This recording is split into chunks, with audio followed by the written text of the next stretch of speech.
Toby Greene is the Director of Research at the British Israel Communications and Research Centre. He joins us now from Jerusalem. And Lord Norman Lamont, the former Chancellor and now Chair of the British Iranian Chamber of Commerce, is in our central London studio. Good to see you both, gentlemen. To you first, Mr. Greene. Why should Israel have a nuclear programme and Iran not?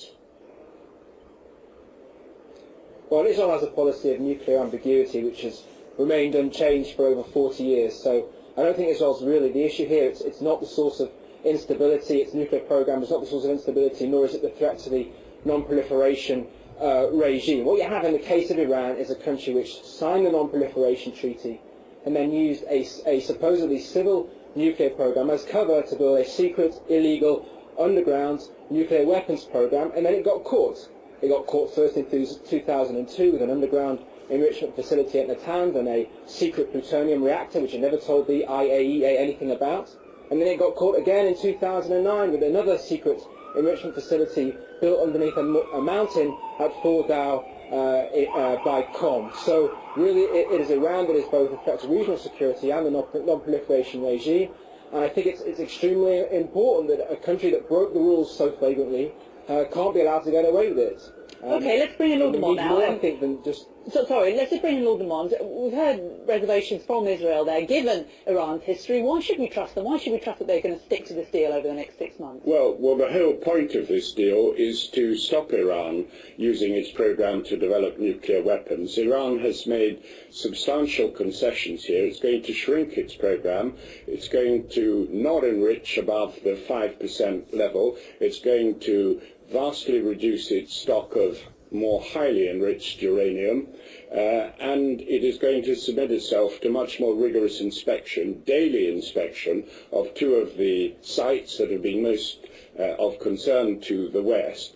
If you look at the statement made by the White House, it actually meets one of Israel's concerns head on. It says the worry has been that in any agreement, Iran would buy time and go further with its nuclear program.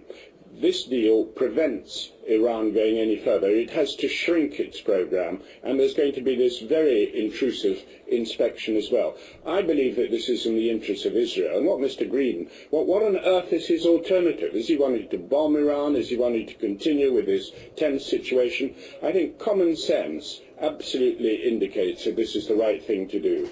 Well, let's put that to you. Mr. Greene, what is the alternative? Many would argue that Iran is too important a country to simply lock in a cupboard, that they have to be dealt with head on.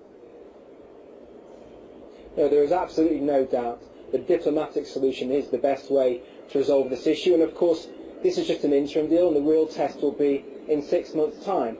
I think that the concern here in Israel and among many other states here in the region, unfortunately, is that with this interim deal, Iran has got something for nothing, or at least for very little. All that Iran has been asked to do is push the pause button on its nuclear program. It's not really rolled back anything of any substance. In return, it's got significant sanctions relief.